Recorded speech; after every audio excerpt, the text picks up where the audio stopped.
दोस्तों, एक ऐसी दुनिया है जहाँ लोग पानी की बूंद बूंद को तरस रहे हैं। डेली का काम बिना पानी के करने पर मजबूर है। कैसे करेंगे, क्योंकि उन्हें पीने तक का भरपूर पानी नहीं मिल रहा। लेकिन जैसा हमेशा होता है ना, अमीरों के पास चाहे दुनिया में कैसी भी मुसीबत क्यों ना जाए, उन्हें परेशानी नहीं होती। वैसा ही कुछ यहाँ पर भी है दोस्तों। बड़ी बड़ी प्राइवेट कंपनी ने जमीन के अंदर पानी निकालने के लिए मशीन लगा दी है, क्योंकि अभी भी कहीं कहीं ऐसी जगह है जहाँ जमीन के अंदर से पानी निकाला जा सकता है। और उन जमीनों से जितना भी पानी निकलता है उसे शहरों में सप्लाई कर दिया जाता है, जहाँ पर अमीर लोग रहते हैं। लेकिन गरीब लोग बेचारे गाँव में रहने पर मजबूर है। उन्हीं गरीब लोग में होम्स परिवार भी रहता है दोस्तों, जिसमें पिता अर्नेस्ट, माँ कैथरीन, बड़ी बेटी मैरी और छोटा बेटा जेरोम शामिल है।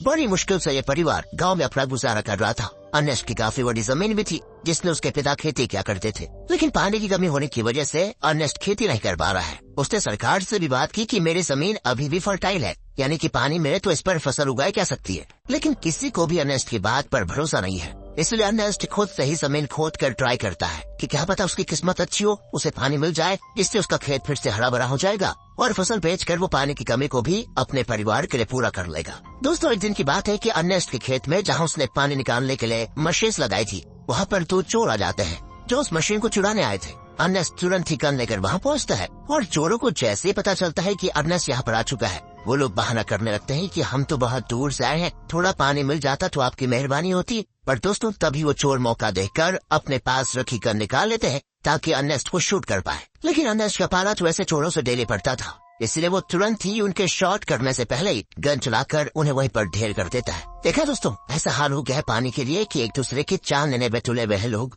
अर्नेस्ट अपनी मशीन को चेक करने आता है, लेकिन बेचारे को पता चलता है कि यहाँ से जो थोड़ा बहुत पानी निकलता था वो भी खत्म हो चुका है। इसका मतलब कि अब उसे दूसरी जगह फिर से गड्ढा खोद कर मशीन लगानी होगी ताकि वहाँ से पानी निकाला जा सके।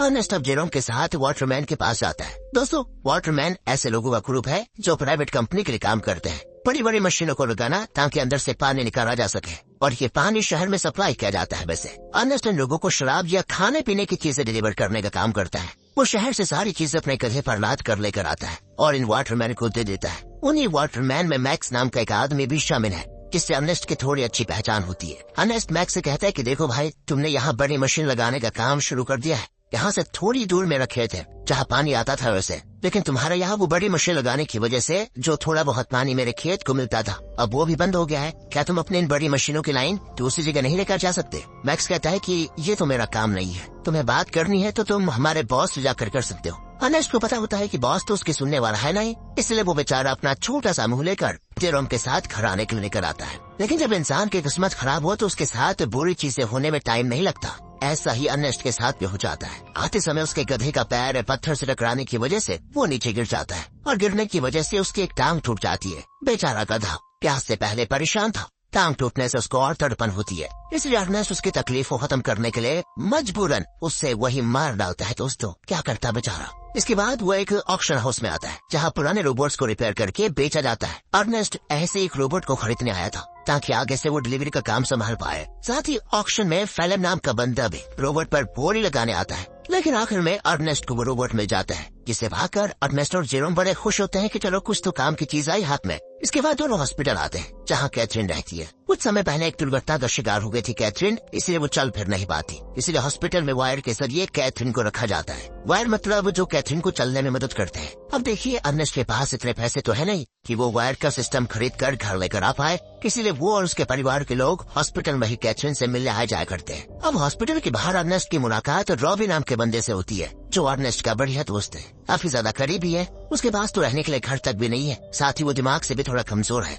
इसलिए अर्नेस्ट उसके पास जो थोड़ा बहुत पानी होता है वो रॉबी और उसके परिवार को दे देता है, क्योंकि भले अर्नेस्ट के पास भी पानी की कमी है, लेकिन बंदे का दिल बहुत बढ़िया यार। अब वहाँ से अर्नेस्ट जैसे ही घर आता है ना, उसके पास फेलम पहुँच जाता है, जो उससे कहता है कि मुझे तुम्हारा रोबोट चाहिए, कुछ जरूरी काम है। अर्नेस्ट को पता था कि फेलम एक नंबर का बदमाश आदमी है, वो रोबोट वापस करने में नाटक करेगा, इसीलिए दोस्तों अर्नेस्ट रोबोट देने से साफ मना कर देता है। साथ ही दोस्तों, मैं आपको बता दूं कि फेलम और अर्नेस्ट की बेटी मैरी का एक दूसरे के साथ चक्कर चल रहा है। अर्नेस्ट ने कई बार मैरी को समझाया कि वो फेलम से दूर रहे, वो अच्छा इंसान नहीं है, लेकिन मैरी है कि सुनने को तैयार नहीं होती। फेलम की वजह से वो तो अपने पिता से भी नफरत करने लगी है। बताओ दोस्तों, माँ बाप कभी गलत होते हैं क्या? जो बच्चे माँ बाप की बात नहीं मानते उनके साथ तो बुरा होता ही है, कहीं मैरी के साथ भी कुछ बुरा ना हो जाए। खैर आके देखते हैं। अगले सीन में अर्नेस्ट एक और जगह गड्ढा खोद रहा होता है, इस उम्मीद में कि शायद वहाँ से कुछ पानी निकल जाए, लेकिन बड़ी मशीनों के पाइपलाइन के कारण आसपास का पूरा इलाका सूखा पड़ चुका था। इसलिए अर्नेस्ट को यहाँ भी निराशा का सामना करना पड़ता है। साथ ही गड्ढा खोदने के दौरान अर्नेस्ट जेरोम से बात कर रहा होता है। वो कहता है, जब मैं शहर गया था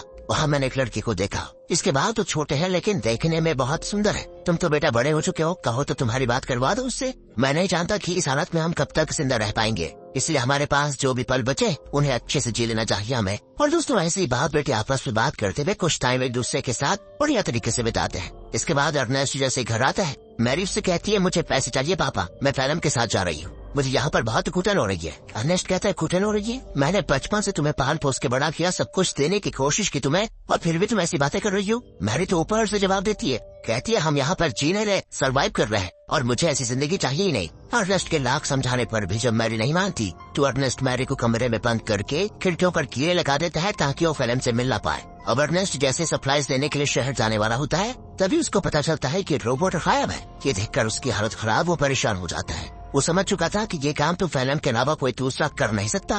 वो वहाँ से तुरंत वाटरमैन के पास आता है ताकि उनसे पूछ सके कि क्या फिल्म यहाँ पर आया था कि नहीं। पर वहाँ पर आते ही मैक्स और बाकी वाटरमैन मिलकर अर्नेस्ट पर धावा बोल देते हैं दोस्तों, और जमकर उसकी पिटाई करने लगते हैं। उनका कहना होता है कि तुमने हमारी सप्लाई चुराई, जो हमारी मेहनत की कमाई थी, जिसे तुमने शायद कहीं और बेच दिया होगा। अर्नेस्ट कहते हैं, अरे ये क्या कह रहे हो तुम, मैं खुद यहाँ तुमसे पूछने आया था कि क्या फिल्म मेरा रोबोट लेकर यहाँ आया था या नहीं, लेकिन उल्टा तुम लोग मुझे मार रहे हो। दोस्तों अर्नेस्ट यहाँ पर समझ चुका था कि जरूर फिल्म ने शहर से मेरे बदले सरप्राइज ले ली और उसे वाटरमैन को देने के बजाय चुरा कर कहीं और लेकर चला गया। इसलिए दोस्तों अर्नेस्ट जैसे तैसे वाटरमैन से पीछे छुड़ाकर फिल्म को ढूंढने के लिए निकल जाता है, जो उसे मिल भी जाता है। साथ ही अर्नेस्ट का शक भी सही था, उसने ही सरप्राइज चुराई थी दोस्तों, जिससे वो बड़े आराम से खा पी रहा था। इसलिए अर्नेस्ट गन पॉइंट पर लेकर फिल्म को डरा देता है और उसे वाटरमैन के पास ले जाने लगता है, ये बताने के लिए कि सरप्राइज मैंने नहीं फिल्म में चुराई थी। आगे बढ़ते हुए दोनों काफी ज्यादा थक चुके थे। अर्नेस्ट सबसे ज्यादा थक चुका था और साथ ही साथ उसका पानी भी खत्म हो चुका था। इसीलिए दोस्तों फिल्म अर्नेस्ट को बहकाने की कोशिश करता है कि मैंने सरप्राइज के थोड़े शराब पी ली थी और थोड़ी बची है, मेरी मानो तो बची हुई शराब हम दोनों आधा आधा बांट कर पी लेते हैं। ज्यादा से ज्यादा वाटरमैन क्या करेंगे, मुझे मारेंगे ही ना, लेकिन अगर हमने पिया नहीं तो हम प्यास से जरूर मर जाएंगे। इस पर अर्नेस्ट मान जाता है, लेकिन जैसे ही वो फिल्म को रस्सियों से आजाद करता है, फिल्म उस पर ही हमला कर देता है। बेचारा अर्नेस्ट पहले से थका हुआ था और मार खाने की वजह से उसका काफी ज्यादा खून बहने लगता है। इसके बाद तो फिल्म जबरदस्ती पाके सारी शराब अर्नेस्ट के मुंह में डाल देता है, ताकि जब वाटरमैन उसे देखे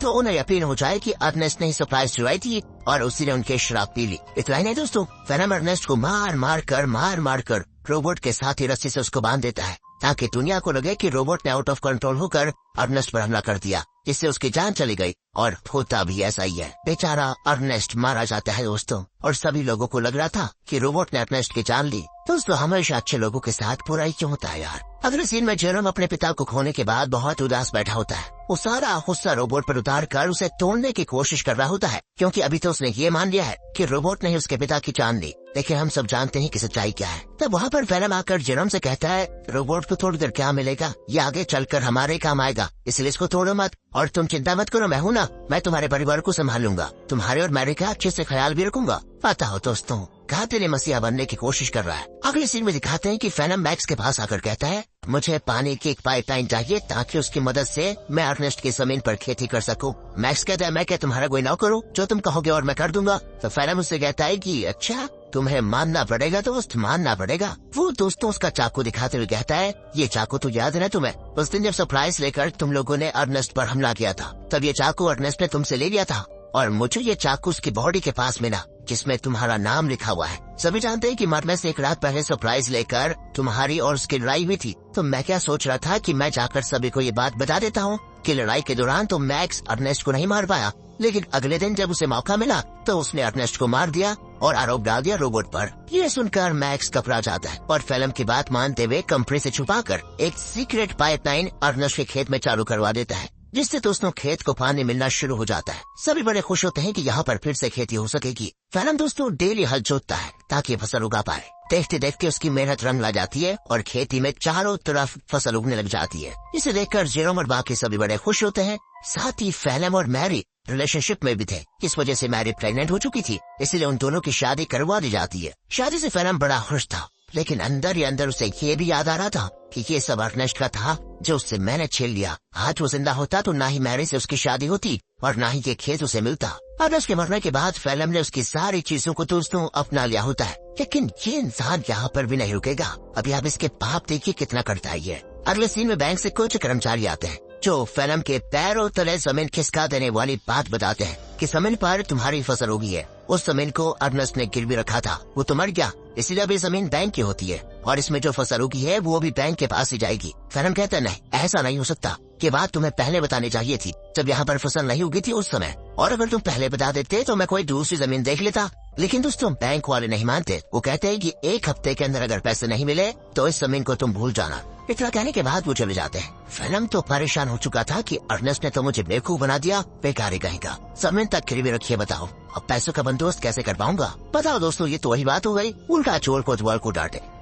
और फिल्म जेरोम से कहकर रोबोट ले जाने लग जाता है। वो कहता है मैं रोबोट को बेचने जा रहा ताकि इससे मिले पैसों से बैंक वालों का उधार चुका पाऊं। लेकिन दोस्तों फिल्म शरीफ आदमी नहीं था, वो रॉबी के पास आता है। वही रॉबी दोस्तों जो काफी ज्यादा गरीब है और वो उसे बहाने से साथ में ले जाता है कि मेरे साथ चलो, मैं तुम्हारे लिए पानी वगैरह का बंदोबस्त करता हूँ। इसलिए बेचारा रॉबी अपने बच्चे को लिए फिल्म के साथ चला जाता है। लेकिन मैंने कहा था ना दोस्तों, फिल्म के पापों का घड़ा भरा नहीं है। वो धोखे से बेचारे रॉबी के बच्चे को बेच देता है, जिनसे मेरे पैसों को वो बैंक वालों को दे देगा। अब इसकी खबर जैसे रॉबी को रखती है, वो फिल्म से झगड़ा करने की कोशिश करता है, लेकिन जहाँ पर फिल्म ने बच्चे को बेचा था वहाँ झगड़ा वगैरह करने का रोल नहीं होता। बच्चा बिक गया तो डील कभी नहीं टूटेगी, इसलिए वो बदमाश लोग रॉबी को शूट करके मार देते हैं दोस्तों। साथ ही वो फिल्म को भी शूट करने की कोशिश करते हैं, क्योंकि उन्हें तो लगा था कि फिल्म रॉबी की परमिशन के साथ उसके बच्चे को बेच रहा है। इसलिए फिल्म जैसे तैसे अपनी जान बचाकर दोस्तों वहाँ से भाग ही जाता है। साथ ही वो रोबोट को वहीं छोड़ देता है, क्योंकि उसे जेरोम को भी तो बताना है कि ये पैसे बच्चे को बेचकर नहीं बल्कि रोबोट को बेचकर आए हैं।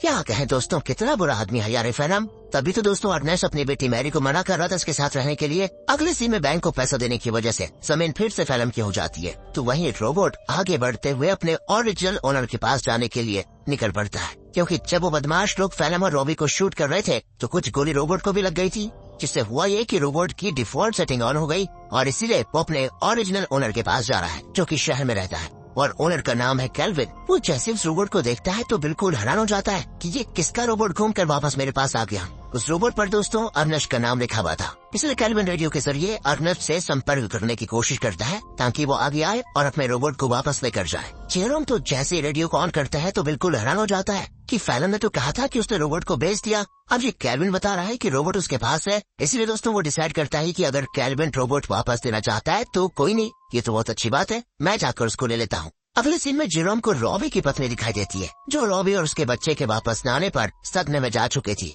वो एक गुड़िया लेकर रॉबी और अपने बच्चे के आने का इंतजार करती है। सच में दोस्तों बेचारे के साथ बहुत बुरा हुआ ना। एंड इस चीज को देखकर जेरोम को लगता है कि जरूर कुछ तो बात है जो फिल्म छुपा रहा है। जिसके बाद वो शहर के बॉर्डर पर आता है, लेकिन 18 साल से कम होने की वजह से गार्ड्स उसे शहर में जाने नहीं देते। तब वहाँ पर एक लड़की आती है जिसका नाम अना है। वो जेरोम से कहती है मेरे पास आ जाओ, मैं तुम्हें शहर भिजवा सकती हूँ, वो भी बहुत कम पैसों में। जेरोम जैसी अना को देखता है तो बिल्कुल हक्का बक्का हो जाता है, क्योंकि वो हूबहू वैसी होती है जैसा कि अर्नेस्ट ने उसे छोटे बालों वाली उस लड़की के बारे में बताया था। क्या देना दोस्तों, जब अर्नेस्ट जेरोम से कह रहा था कि तुम्हारी शादी कर लेते हैं, उससे बात कर लेते हैं तुम्हारी, तो दोस्तों जेरोम उससे फिर अर्नेस्ट के बारे में पूछता है, लेकिन वो तो जानती ही नहीं अर्नेस्ट को। जेरोम भी आगे कुछ नहीं कहता और इसके बाद वो जेरोम को शहर तक जाने वाली सामान की गाड़ी में छुपा कर बिठा देती है और उसकी मदद से जेरोम शहर पहुंच जाता है। अब शहर आने के बाद जेरोम केल्विन से मिलता है, जो उसे उसका रोबोट वापस कर देता है। रोबोट को जो गोलियां लगी थी केल्विन ने उसे भी रिपेयर कर दिया था, साथ ही उसने रोबोट की सेटिंग भी सही कर दी थी। तब जेरोम जैसे ही रोबोट को ध्यान से देखता है तो पता चलता है कि इसमें तो कैमरा लगा हुआ है जो कि लेजर बीम की मदद से वीडियो रिकॉर्ड करता है। वीडियो साफ रिकॉर्ड नहीं होता, लेकिन इतनी क्लियर जरूर होती है कि उसे देखा जा सके। और तब उन वीडियोस में जेरोम को उसके अर्नेस्ट के साथ बिताए हुए पल दिखाई देते हैं जिन्हें रोबोट ने रिकॉर्ड कर लिया था। उन्हीं वीडियो में दोस्तों वो वीडियो भी होती है जब फिल्म अर्नेस्ट को मार रहा था और रस्सी से बांधकर उसे रोबोट के साथ जोड़ दिया था। इस चीज को देखकर जेरोम को एकदम से सदमा लगता है। उसे सच्चाई का पता चल चुका था कि उसके पिता का मरना कोई एक्सीडेंट नहीं था, बल्कि फिल्म की सोची समझी साजिश थी। इसलिए वो रोबोट को लेकर वापस घर आ जाता है और आते ही फिल्म को ये नहीं बताता कि उसको सब कुछ पता चल गया है, क्योंकि अगर मैरी को मालूम पड़ा कि ये सब फिल्म ने किया तो वो तो सदमा बर्दाश्त नहीं कर पाएगी। ऊपर से वो प्रेग्नेंट भी है, इसीलिए जेरोम एक प्लान बनाता है वो फिल्म से कहता है कि मैंने रेडियो पर सुना कि रॉबी तुम्हें बुला रहा है। अब ये सुनकर फिल्म परेशान कि रॉबी तो मर चुका है, ये कौन सा रॉबी बुला रहा है। इसलिए वो कहता है कि शायद वो कोई दूसरा फिल्म होगा जिसके लिए वो रॉबी बोल रहा है। अब प्लान फेल होता देखकर जेरोम एक लेटर लिखता है फिल्म को, ताकि फिल्म को ऐसा लगे कि ये लेटर रॉबी ने भेजा है और वो उसे उसी जगह पर बुला रहा है जहाँ पर अर्नेस्ट मरा था। लेटर देखकर फिल्म समझ चुका था कि कुछ तो गड़बड़ी है, मुझे वहाँ पर जाकर देखना ही पड़ेगा। इसीलिए वो उसी जगह पर जाता है जहाँ पर उसने अर्नेस्ट को मारा था। आगे बढ़ते हुए उसे जमीन पर बना हुआ गड्ढा दिखाई नहीं देता और अचानक से वो उसे गड्ढे में गिर जाता है, जहाँ गिरने से उसका पैर टूट चुका था और वो मदद के लिए चिल्ला रहा होता है। तब वहाँ पर जेरोम गन लेकर आता है। उसे इतने गुस्से में देखकर फिल्म समझ जाता है कि जेरोम को सब कुछ पता चल चुका है और ये सारा प्लान जेरोम का ही था। तो फिल्म जेरोम को बहलाते हुए कहता है, देखो जो हुआ मैं उसके लिए शर्मिंदा, मुझे माफ कर दो, लेकिन देखो मैंने मैरी और तुम्हारे कितना अच्छे से ख्याल रखा। अगर मुझे कुछ हुआ तो मैरी ये सदमा बर्दाश्त नहीं कर पाएगी, इसलिए मुझे जाने दो। लेकिन जेरोम उसकी एक नहीं सुनता और सीधे फिल्म को शूट करके मार डालता है। इसके बाद वो रोबोट की मेमोरी भी रेस कर देता है ताकि कभी मैरी ये सब कुछ देख ही न पाए। वो नहीं चाहता कि मैरी कभी कुछ इसका सच जाने। कुछ दिन गुजर चुके थे। फिल्म के घर न आने पर मैरी बहुत परेशान होती है। जेरोम कहता है कि वो अच्छा इंसान कभी था ही नहीं, तो मैं छोड़कर वो भाग गया। और ये सुनकर मैरी एकदम उदास हो जाती है और अपने दिल से फिल्म के लिए प्यार खत्म कर देती है। दोस्तों, उल्टा वो उससे नफरत करने लगती है। जेरोम ने बड़ी शांति से अपना बदला ले लिया। इसके बाद जेरोम और मैरी घर चलाना शुरू करते हैं, क्योंकि खेत उन्हें मिल चुका था। उन्हें फसल को बेचकर वो पैसे जमा करेंगे ताकि अपनी माँ को हॉस्पिटल से घर लेकर आए। और इसी मिक्स फीलिंग के साथ दोस्तों ये मूवी यहाँ पर खत्म होती है। बाकी अगर आपको वीडियो अच्छी लगी हो, एक्सप्लेनेशन अच्छा लगा हो तो लाइक कीजिए, चैनल को सब्सक्राइब करें। मिलते हैं अगली वीडियो में, ध्यान रखेगा अपना। Finally thanks for watching.